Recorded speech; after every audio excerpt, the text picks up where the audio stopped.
Do you want to talk a little bit about what happened with Jenny Craig? Jenny Craig has had an incredible ride. Started in Australia 40 years ago, really climbed in the 90s and early 2000s, came close to being around $1 billion brand, really massive, really relevant. It's one of those things where as marketers, we've all seen that play out. When you stop investing in the brand as consistently with the same clear message, the same regularity, that eventually your brand health starts to erode your revenue and your consumption patterns, and eventually it creates a pretty challenging spot.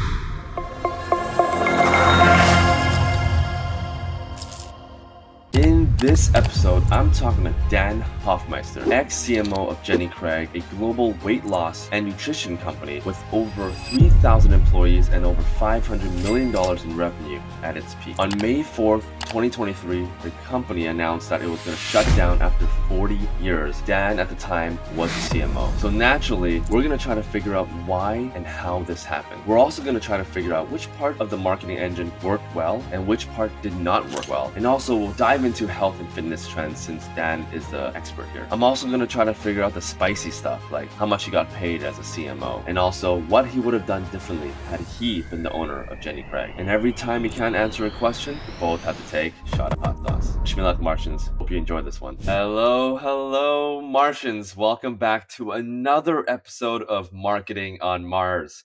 Today, we got a super special guest. We got Dan Hofmeister. He was formerly the CMO of a company called Jenny Craig. If you guys have ever heard of the company Jenny Craig, basically Jenny Craig is like a weight loss solution, very popular in North America. They offer coaching and meals. No fitness center, but I've known Jenny Craig as a company for a long time. And now we have the former CMO here with us, Dan. So Dan, welcome to the show today. Thank you so much for coming on. Hey, thanks, Simon. My pleasure. Glad to be here. All right. So before we begin anything, you know the rules of the show. You know the rules of the show. We usually start off the show with a shot of hot sauce. I've brought three with me. Ooh, all right. We'll Nice. start light and then we'll work our way up to the Carolina Reaper. But we'll start light. Um, and basically we just want to know how Jenny Craig grew. Just want to kind of grill you on different topics with marketing. We want Sure. to know all the secrets, right? We want to know all the secrets of how you do marketing. And Yeah. anytime you cannot answer a question, we take another shot of hot sauce. Sounds All fair? right. Sounds fair. Sounds fair.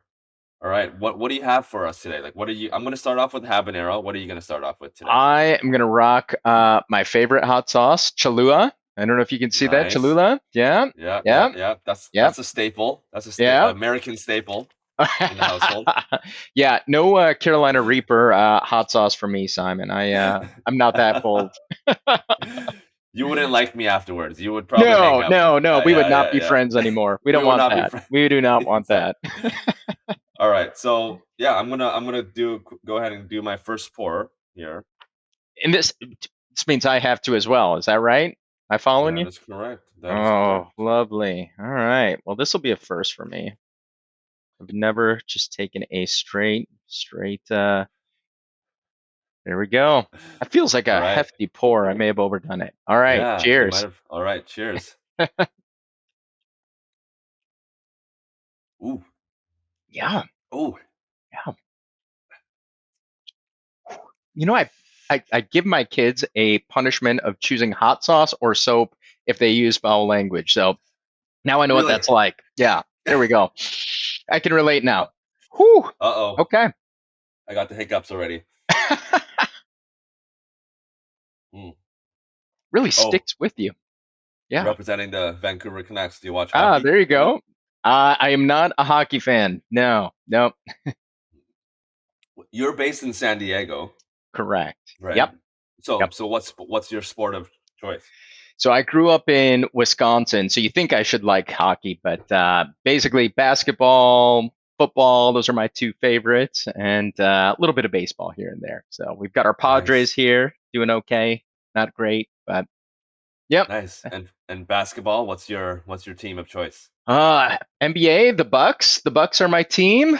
Yeah, They're yeah. my favorite, and diehard Packer fan. It's kind of bred into you if you grew up there. You can't get the cheese out of your blood. So yeah, that's me. Nice, nice. All right, so let's start off the show. I'll give a brief intro to you, and then you can kind of Okay.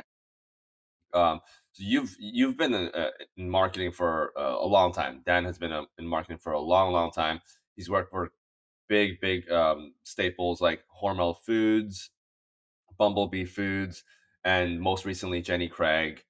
Mhm. Um, Maybe you can give us a your version of your career and how it all led to Jenny Craig and even what you're doing now. Yeah, absolutely. Yeah, the quick story is last semester of college, ended up taking an internship with Hormel Foods in Austin, Minnesota, and joined as a data analyst, getting deep into the world of consumer product sales, analyzing sales trends, things like that. And coming out of college, I had a job lined up with them and kind of went through their traditional training program, which starts in analytics, then moves on to sales, and then depending on how well you do there, then you get to make the bridge into brand management. And so, got a chance to manage my first brands, actually, some Mexican food brands. I don't know if you're familiar with the Ooh, brand of Chi-Chi's salsa, tortillas, things like that. You may remember the old restaurants called yeah, Chi-Chi's. yeah, yeah, yeah, Yeah, you yeah. might be too young, Simon, but was a big day, big brand in its day, and so cut my teeth on that. Gained a lot of the foundational brand management experience.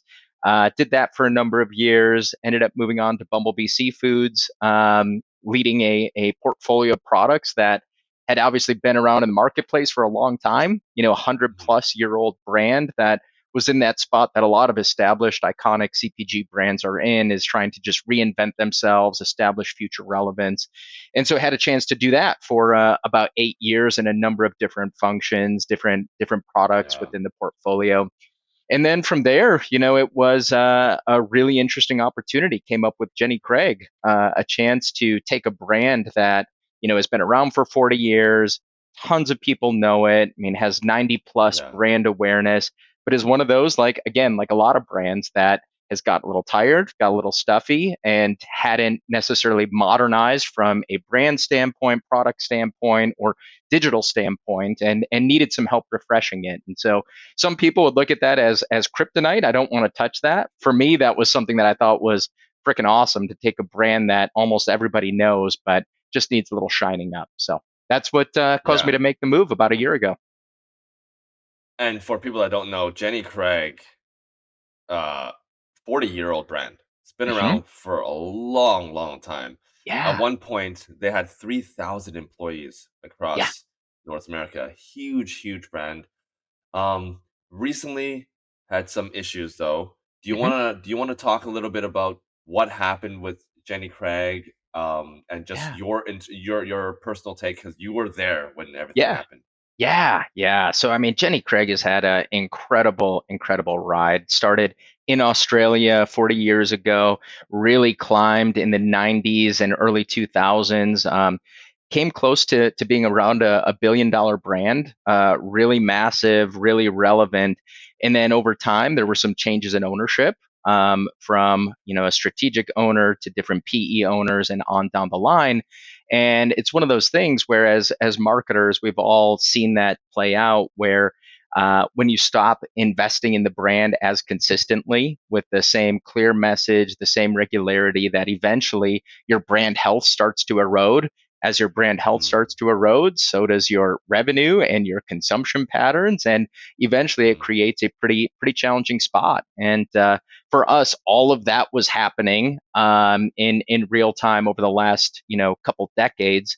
And then compounding that were some other things, socioeconomic factors, and just the overall aura of body positivity, and people thinking about, I don't know how I feel about weight loss. I want to feel good in my own mm. skin and worry less about Right, pounds and things like that. And it got to this point right. where the weight loss category came to be perceived as this toxic category, this toxic industry.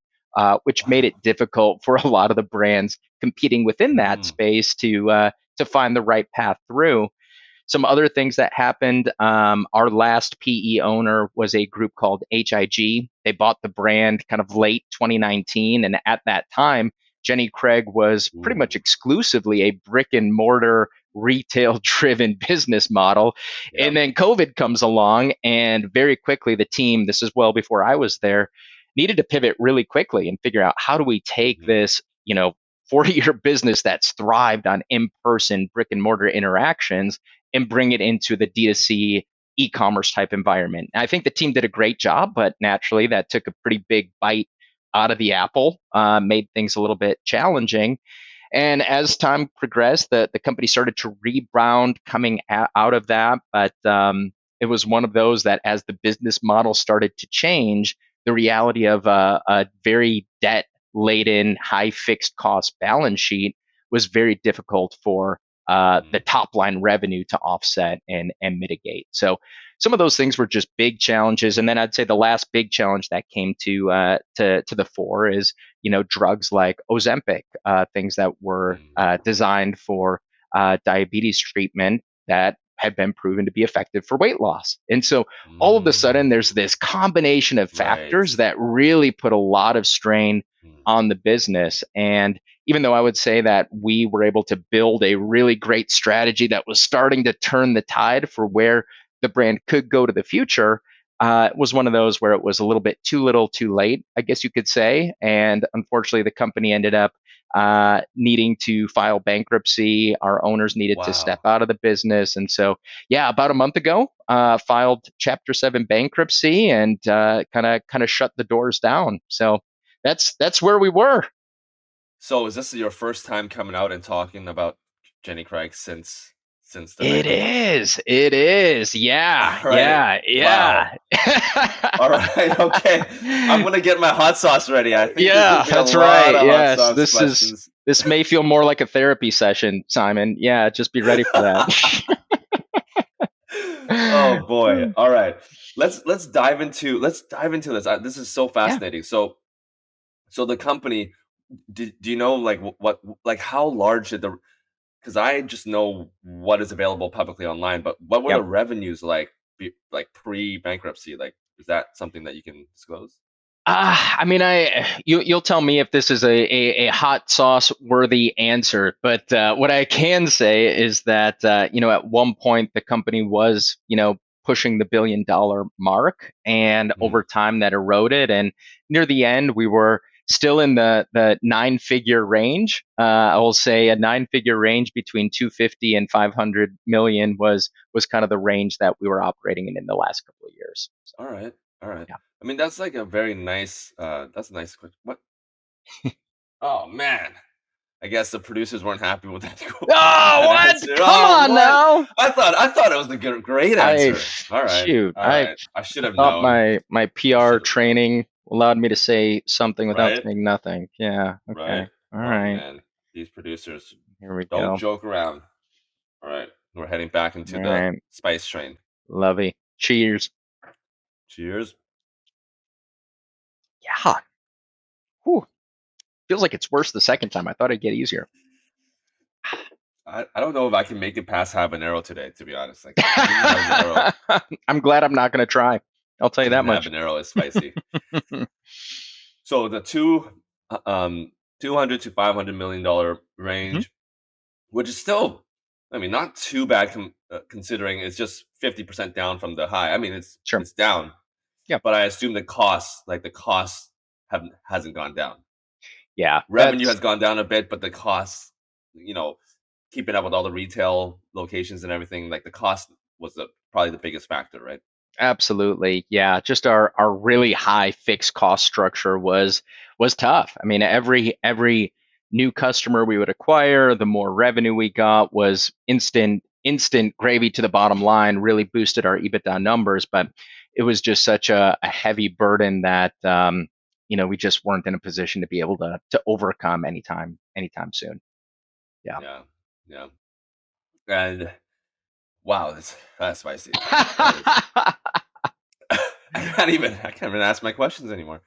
And so So for you, Dan, which areas did you touch, and maybe you can tell us a little bit about kind of like the Yeah. marketing mix. Like, what did Jenny Craig do in terms of marketing to Yeah. grow the company? Yeah, absolutely. So underneath me were a number of different verticals. One primary vertical was our performance marketing and e-commerce business. That was a huge part of what we did. A next group was our brand team, people focusing on the brand identity, who we wanted to be, how we were going to look, things like that. Then we had a content and creative bucket. We had a revenue growth management function within my team, public relations, and then client experience from a digital client experience standpoint in particular, trying to build the right digital solutions to try to connect with consumers on their path to purchase. Mm, And then lastly, one of the things that was really fun about my role and may not be in a lot of different CMOs role was the actual food strategy and innovation side of the equation. So had a executive chef on my team, head of R&D on my team, and being able to have that connection between what we're talking about with our customers all the way to the finished food that they would be consuming. And so all of that was underneath my domain, things that I was responsible for. So a lot of levers that we had to play with from an actual communication standpoint and a media standpoint. When I joined the company, we were operating in about 15 different media channels in total, very heavily linear TV focused, very much direct response. I would say probably 75 to 80% of our ad dollars were being allocated towards that particular channel, and then parsed out into the rest kind of being parsed out into various digital channels. And so that was an interesting landscape dynamic. And by the time, gosh, over the course of the next year, that dynamic shifted pretty significantly.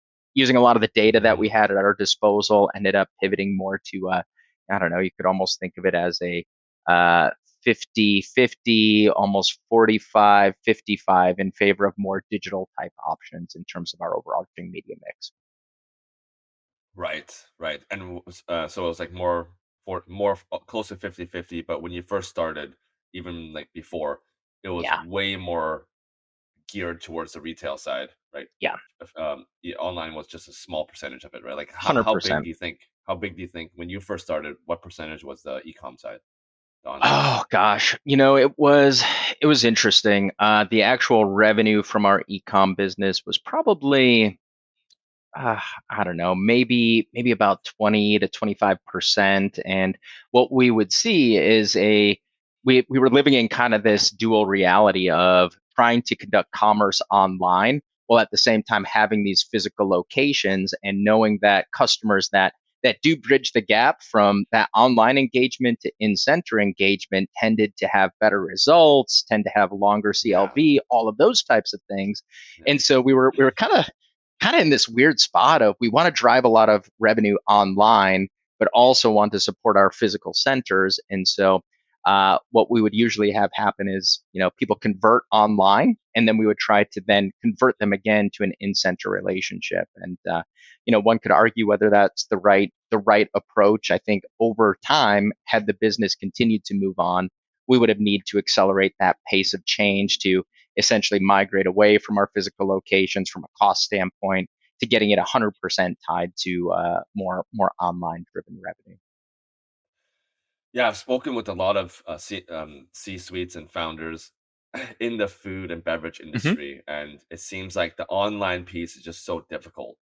Yep. The cost to acquire a customer is Yep. so high that the way to make the money is through the returning purchases. And Hmm. the Hmm. problem with food and beverages is that the return, once you buy it the first time, it's so hard to get them to buy the second time Sure. without that physical touch, right? Yeah. So Yeah. if you would have changed anything with Jenny Craig, like Hmm. if you had the power to wave a wand and to change anything about that piece, what would you have done? Would you have shut down all the retail stuff, or do you personally believe that that retail side, because that was, although it did Yeah. help with the LTV, it was a huge cost. Like, Yeah. what would you have Yeah. done differently, do you think? Yeah, I mean you're absolutely right, and I think that looking at our voice of customer data, another thing that we saw is those customers that were most engaged with us, they loved the experience of meeting with their coach in person. Like that was a really Yeah. big deal. Our scores were off Yeah. the charts. And so that was a great thing, and wanting to hold on to that. But truthfully, Simon, I think the best approach and needed to be done in a very measured way, and it was the course that we were beginning to go down, is to migrate away from a brick and mortar footprint to a true 100% D2C environment. And to do that, there were a number of things that needed to happen. One, we needed our brand to be that much stronger, to work that much harder for us, because we don't have the luxury of 500 Right. centers, scattered around the country anymore. We also needed to, address the variable cost dynamic that goes along with shipping. A lot of food, particularly for us, a lot of frozen food Mm. is a very complicated That's matrix, and then expensive. It's really very expensive expensive. to It ship. is. Yeah. It is. And so that was something that we needed to work through and solve. And then I would say lastly, and probably most importantly, was what does that coaching experience look like? We always talked about Mm. the secret sauce of Jenny Craig being that personal one-to-one coach, where, if you're a person that really needs help losing some weight and trying to get healthy, it's hard to do that on your own. And to be able to have a personal coach right there alongside you that's also helping set you up with the right meal plan, that's a really powerful combination. And could we lift and drop that from a physical interaction to a more online, digital type engagement? 100% believe we could. That was a Mm. real possibility. It was just, I think, the combination of all of these things needing to happen, and happen really quickly, to beat the clock that we were up against. And how much of this was just the fact that the PE, the investors and stuff just wanted faster results? Like how much of Yeah, that? honestly, I think that was a huge part. I think, and I can't speak for HIG directly, but my belief is that when they bought the company, they saw a lot of potential in making that migration from a brick and mortar oriented business to a more online Right. solution. And Yeah. they invested a lot in the process, but eventually, with the hit that came as a result of COVID and some of the other Mm. factors that we talked about at the outset, I think it just got to a point where there was just no more that they could put into the mix at this time to to fully enact the change that was needed to kind of restart and rebound the brand. Yeah. By the way, speaking of the marketing budget, we kind of talked Uh-huh. about it slightly. How much was Jenny Craig spending in marketing, like on a monthly or annual basis? Uh, yeah, I was trying to think if that's okay for me to talk about. I don't know. It's probably okay, but we were. We'll see if your producers give us the hot sauce nod here, Okay. but Uh, but Crossing my fingers. I'm gonna cross my fingers. So I would say that we were spending, gosh, anywhere between, call it 25 and, let's give a broad range, 25 to 50 million is kind of the overarching investment that we were making in per our per budgets. year. Yeah. Okay, so that's like Yes, rough. correct. That's like roughly 10%. That's almost Yeah, exactly 10%, yeah, yeah. which is I don't see I any think we're lights. oh, I think phew! we're in the clear. We're in the clear. We're in All the right. clear. I think we're We're good. Yeah. I mean, 10% is a good, and this does not include all the costs to run the physical centers, no, right? no, no, no, Right. Yeah. no. Yeah. Exactly. Exactly. And I would say, and I know we talked about it at the outset, but looking at the investment on a percentage of our revenue, years past, prior generations, Jenny Craig was investing on a percentage basis closer to two times that. And so Wow. that all was, Wow. I think, part of the erosion, if you will, of the brand health and the ultimate results. Wow. That's crazy. So between all the different channels you talked about, Hmm. I know it's just I know we always talk about a surround sound approach. You kind of need Yeah. every single piece to work together. Hmm. But if you were to say like the number one channel or number one or number two, like the top two channels that you think drove the most results for Jenny Craig as a company, Yeah. the Pareto law, 20, Sure. 80/20, like what was Yeah. that 20% that drove most of the results, do you think? Yeah, yeah, and it's an interesting one to try to answer from an efficiency standpoint. The the two most efficient channels that we had, just from a CAC standpoint, were brand paid search. Not surprising, just that Yeah. lower Yeah. funnel For sure. execution was incredibly efficient for us, worked really well. And then also direct mail, of all things, was incredibly Mm-hmm. efficient and effective for us. Mm-hmm. But it's one of those things, and one of the challenges that we needed to work through with either different board members, potential investors, all of those types of things, is helping them understand that you can't just put all of your dollars in those most efficient channels and expect it to Yeah. carry the day. That the amount of brand search traffic that we're going to acquire is largely tied to the upper funnel media investments, and our direct mail outreach is largely, or was largely, tied to the customer contact list that we were able to get and create, which often came through other mediums and things like that. So Wow. those were really powerful for us. Some of the other things that I would say are, beyond that I think were kind of key learnings as we went, is just the evolution of traditional marketing channels. So take something like linear TV. I mentioned that being kind of the anchor point of the historical Jenny Craig marketing For campaigns. Like, sure. that was Yeah. what it Yeah. was Yeah. all about. Yeah. And over time, like I'm sure a lot of your audience is seeing, is that linear TV just doesn't have the same reach, the same impact that it once did. No. However, as we started to pivot dollars towards programmatic and direct OTT buys, we started to see a lot of really positive results. And so, just kind of Mm. the reimagining of a traditional channel into this more digital space. I don't know, put YouTube along that same lines. We saw incredible success pivoting dollars from more traditional linear television buys to things like that, with great results. Radio is another one. Traditional radio. I know a number of people are saying radio is not dead at all, and I don't think it is. But something that we migrated dollars from, something like that, to more streaming audio or podcast inventory, things like that, that performed really, really well. Paid social is another example. You look at the traditional meta platforms, and we were just seeing decreasing ability to target, lower efficiencies, and then you see this evolution towards things like TikTok, and seeing how that started to become a more efficient channel for us. So I think that's Mm. been one of the really interesting things as we've worked through our marketing mix, is just taking some more familiar channels and seeing what the modern expression of that looks like, and enabling us to connect with people in a more efficient way. Okay, so I want to dive into two areas. Yeah. The first, I want to talk about programmatic, Uh-huh. and then afterwards, I'll talk. Well, let's talk about social and paid social because I'm very interested in how your experience there Yeah. with programmatics. Three-part question. Hopefully, we can remember it all. Number one, programmatic and OTT.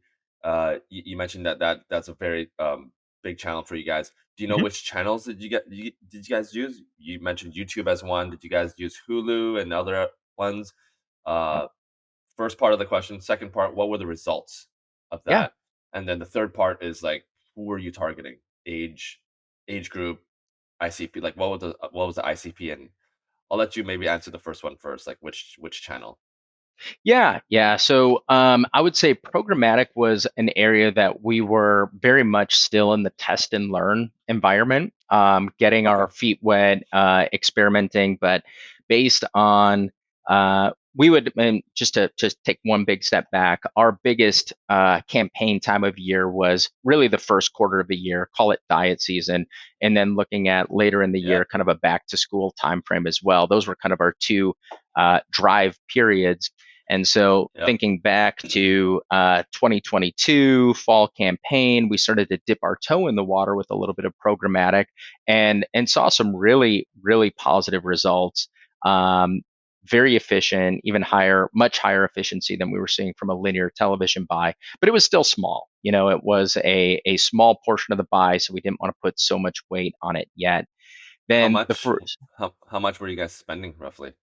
I don't know if I can share that exactly, but it was a pretty small buy, and so we're talking. Yeah. single digit percentages of our total Oh, total buy. oh my So goodness. I yeah. think I think we got. Oh What? man. Oh, come on Yeah, I now. know. Come on, like Jeez. we're Wait, talking. We're wait, talking. oh, That's so jeez. rude. That is so rude, Killing me, man. man. So it is a hot day in San Diego, and now you're making me eat hot sauce. That's great. All right. Cheers. Cheers. These producers, they have no manners. Not cool. Not Ridiculous. cool. All right, let's continue. Let's go back. So, not a lot of money was put Yep. into it. Kind of still testing phase, but what were some of the channels that you guys were testing on? Yeah. Hulu was a big one. Definitely got into the Hulu. space of Hulu. Um, Yeah. Boy, offhand, I have to go back and jog my memory, but pretty broadly, we casted a decent net of different partners and just tried to figure out what ticked and optimized as we went, and then started to put a little bit more money against it when we got into our fall campaign. And if we were still running the business, probably would have put even more into the budget overall. So Nice. And yeah, was it done in-house or with an agency? we used an agency. Yep, Okay. yep, yep. Okay. hmm So, minimal spend, Hulu, YouTube, a few other hmm channels, maybe Yep. Vimeo, like just some of Sure. these other Yep. channels. Mhm. What were the results? What did you guys see? Yeah. So I mean, overall performance was really strong from a CAC standpoint. After we did our MMM models and things like that, we found it to be about, I don't know, twice as efficient as our linear TV buy. I guess you could say. So that was pretty compelling for us. We thought that was really good.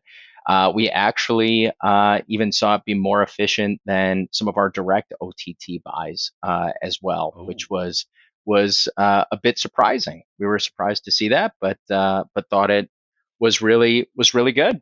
Um, and I know you mentioned, Simon, or asked the question about who were we targeting and how yeah. did we go about that. We early on in my time at Jenny Craig, it was apparent that we hadn't done a segmentation study in probably 10 years. Went through a whole Wow. segmentation study, and really, Wow.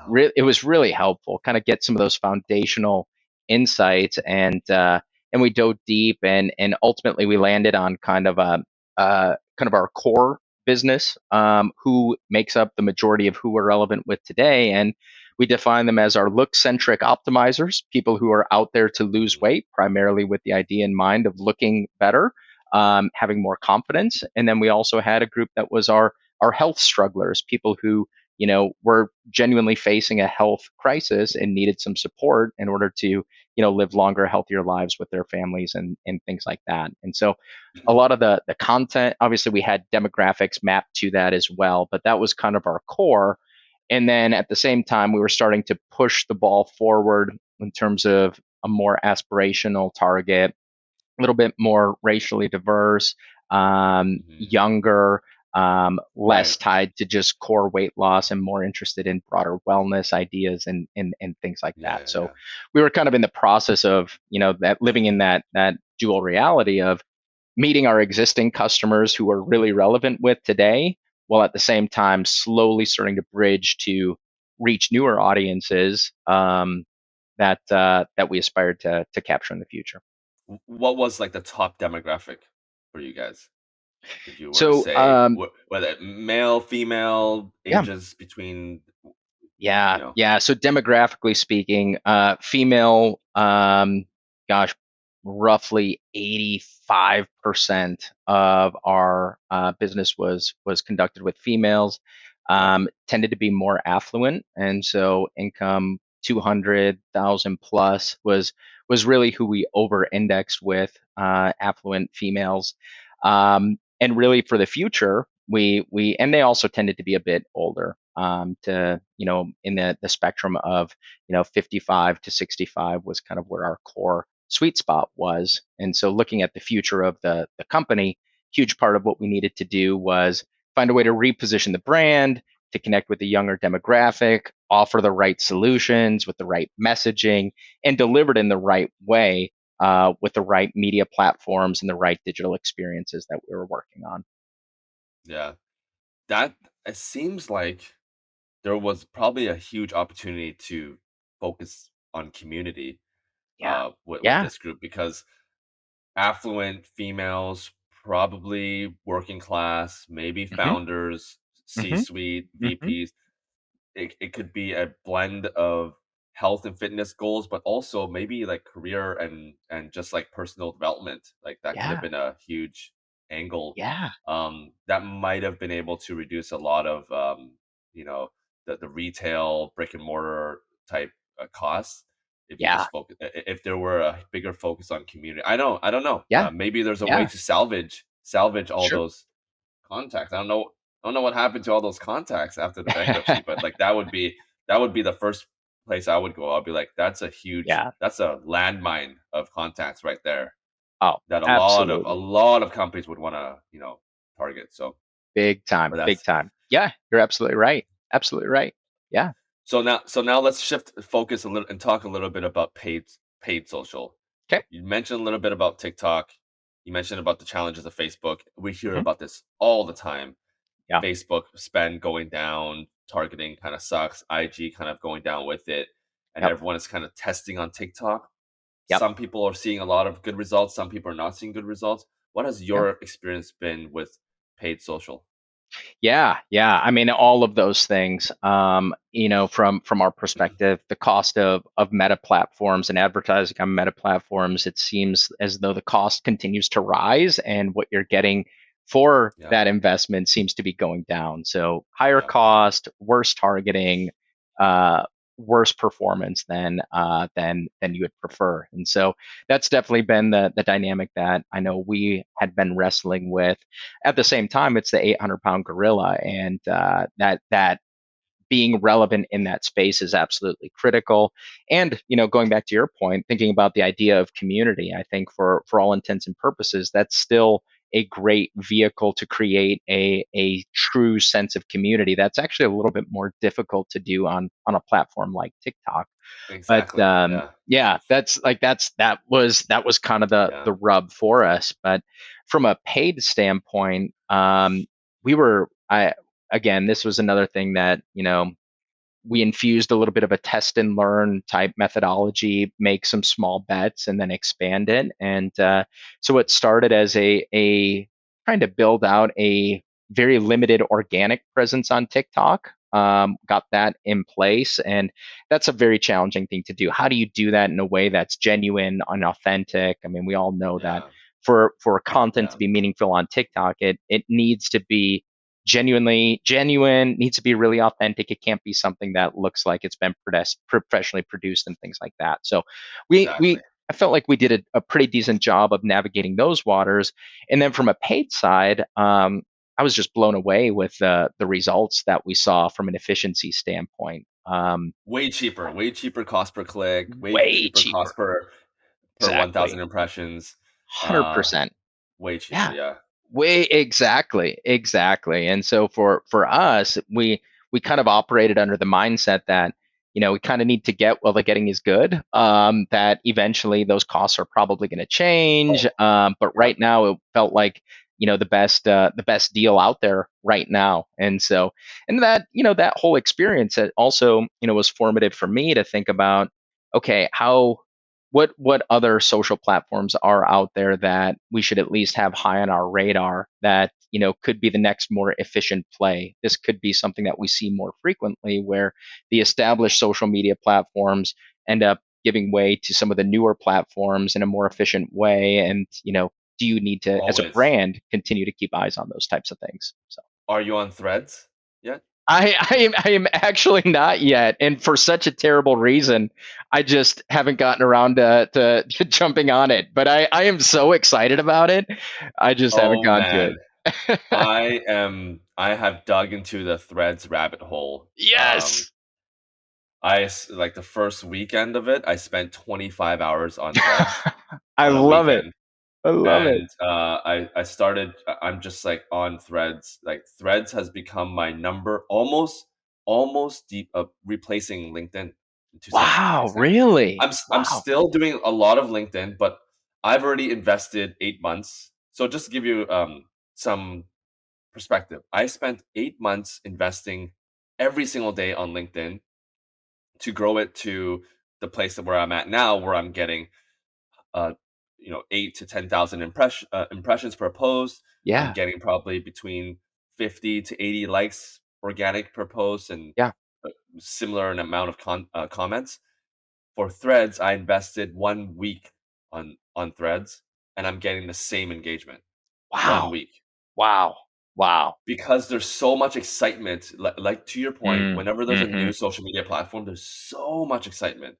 Right. And so every for me, I calculated the numbers. Every 3 or 4 comments I give, I get 1 comment back. So Wow. that's like a Wow. huge, like, think about it. You give 200 comments in a week, you're gonna get 70, 80 comments back. Love it. That's incredible. You can't do that with any other platform. No. Link No. LinkedIn is like you usually engage with the people that you already engage with like a Sure. year ago, 2 years ago. Yeah. There's not as much excitement as on Threads, and Threads is like, to your point of TikTok being more authentic, Hmm. Threads is fully authentic. Like there is Awesome. no filtering, and I am a huge believer of Threads, and I'm like preaching to the choir every single time, every I chance I get love on it. I Threads. love it. I love it. All right. Well, I will check that out. I You will gotta get stop on there. delaying. I can't wait. You gotta get on there. Um, so talk to us a little bit about like we talked a little bit about this about the LTV or CLV of a Hmm. of a customer, LTV of a customer. What does that look like for Jenny Craig?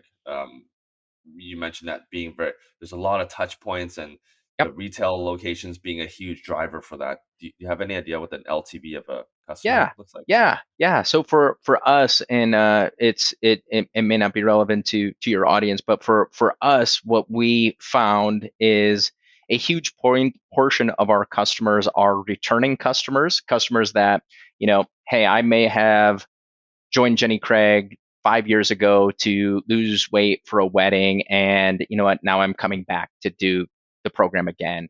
A huge portion of our people are in that category. Others are, just signing up for the very first time, and so that's always made calculating a true LTV really, really clear. But Mhm. from a general standpoint, the ballpark that we would use is, anywhere from, call it, $1,400 to $2,000 is kind of Wow. uh, a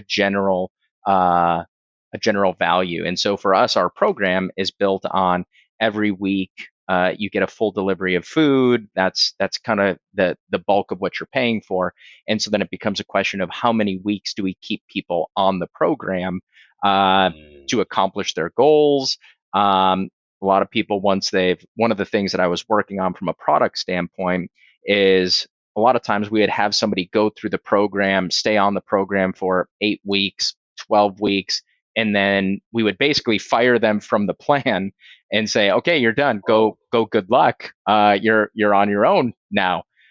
As opposed Huh. to where we were trying to move is, how do we get the right maintenance plan? So we've got this clear journey for you that you've now accomplished your result.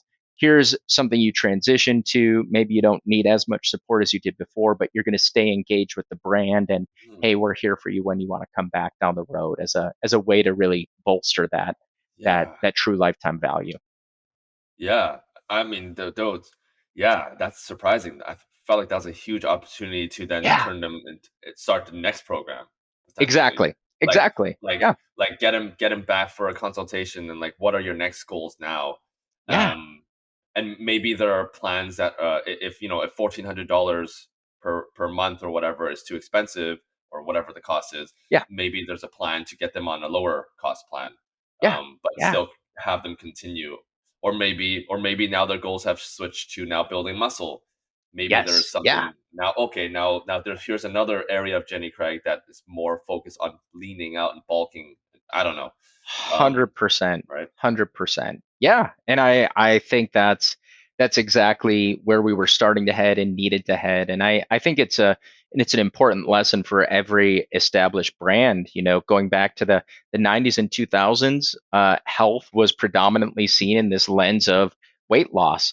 consumers have moved on. They're now looking at Yeah. health as something much bigger. Some of it's muscle mass, some of it's how much energy they have, some of it's weight, some of it's other things. And really, for a brand to maintain relevance, obviously it needs to keep pace with the way consumers are seeing the world. Yeah. That's so awesome. All right, we're gonna shift over to a new segment. All right. I don't know if I told you this segment, but we're gonna shift over. Uh-oh, But I'm nervous. just before you should definitely be nervous. But just before we do that, just wanted to kind of learn a little bit more about you. I mean, Yeah. um, just like your whole background. You've been in the kind of like the food industry Hmm. or just Hmm. like big brands industry for a while now. Yeah. Um, and you just kind of been there for like the last 20 years, mostly in Yeah. that space. Yeah. What do you think is the biggest thing that you've learned Mm, from your career? Like, how did you grow so much in your career? Do you think staying in one company for 8 years, that's kind of been your thing? Like, is yeah. that your way of Yeah. grow? Like, you think that's the best way to grow your career, or was there like, what would you tell yourself, 20-year-old Dan, if you had to do it all over again?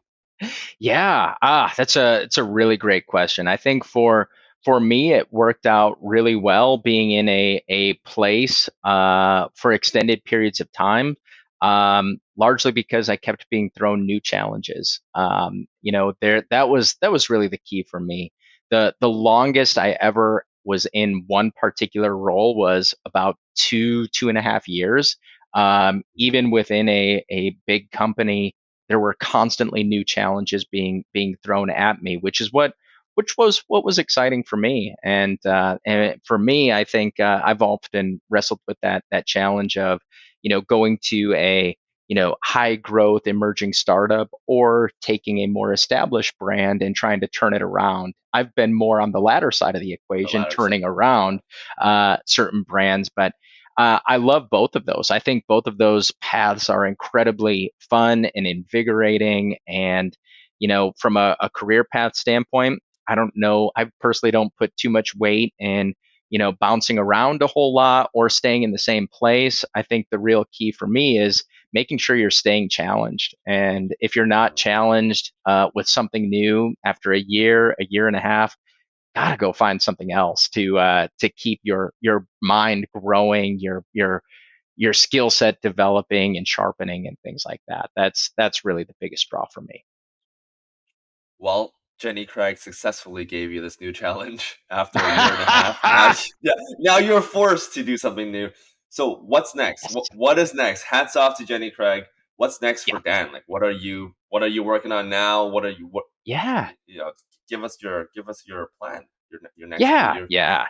So, what I'm really passionate about, Simon, is brands. You probably heard that come through, just in the course of our Just a few conversation. times. I just a few times. Just a few I love consumer brands, and I love the way that consumer brands really play a vital role in meeting people's needs. I think that's what's most times. exciting to me, where you've got companies that have amazing products and services. You have people with overwhelming needs, and brand is kind of that glue that brings these things together and creates these really constructive positive relationships. And so that's what I get so fired up and excited about. And because of that, I ended up starting my own consulting firm called Brand Surge Consulting. And Oh, yeah, so that's what I I'm see that. super excited to do right now. And really, what I want to do is my cheesy catch line is, let us power your brand's growth. I mean, that's really Mm, what I want to do is um, help companies of different sizes, shapes, and feels. Could be brands in the startup space trying to get their feet wet, figuring out where to grow and how to build those consumer connections. I think that I can step into that and help find the right path to do that. Or, long established brands, the 100-year-old Bumblebees, the 100-year-old Hormels, the 40-year Jenny Craigs, finding ways to take a really good brand that may be tired and find a way to reignite those re- connections in a really revamp it. powerful way. So yeah, Yeah. that's what I'm doing right now. So And do you typically like to, because there's so many different categories, do you mhm, typically like to sell more luxurious products that are high end, kind of like the Jenny Craig's, where sure. it's more towards the affluent audience, or do you prefer to or does this excite you more to sell products that are maybe the lower price range, and more targeting the middle class or the lower middle Mm. class? Like what kind of products excites you more, and that you think you have the best, Oh man. understanding for? Geez, Simon, that's a great question because I've been on the complete opposite ends of the spectrum. Affluent female at Jenny Yeah. Craig, and you look at Bumblebee Yeah. Seafoods, very very lower income, you could say, is the predominant demographic. And I don't know that I have a strong preference one way or the other. The more luxury, high end, premium brands, I think it affords you a little bit more flexibility to be For able sure. to For tell a sure. story that goes beyond price. When you're caught in the very high velocity, low margin, volume play, that's where it's harder to lean as deeply into your brand story. It's there, you can do it, and the best brands will find a way to do it. Um, but just getting out of that price equation can be a really challenging thing. So for that reason, if I were to slide one way, it would be a little bit more on the premium to luxury side of the equation. All right. All right. So we're gonna close it off with a joke segment. I'm gonna tell you. I'm, Oh boy. this is the new segment. I'm gonna tell you three jokes that are kind of related to marketing slash. Okay. It's kind of like dad jokes. If you laugh at any of the jokes, you will have to take a shot of hot sauce. Great. If you successfully not laugh, I will take the shot of hot sauce. Deal. Fair? All Deal. right. And then we'll close off. We'll close off with that. All right. I got three jokes for you. You're gonna love this one. Um, um. Okay, so I didn't tell you this, but last year I started a monkey breeding business, but I failed because I was only using male chimps.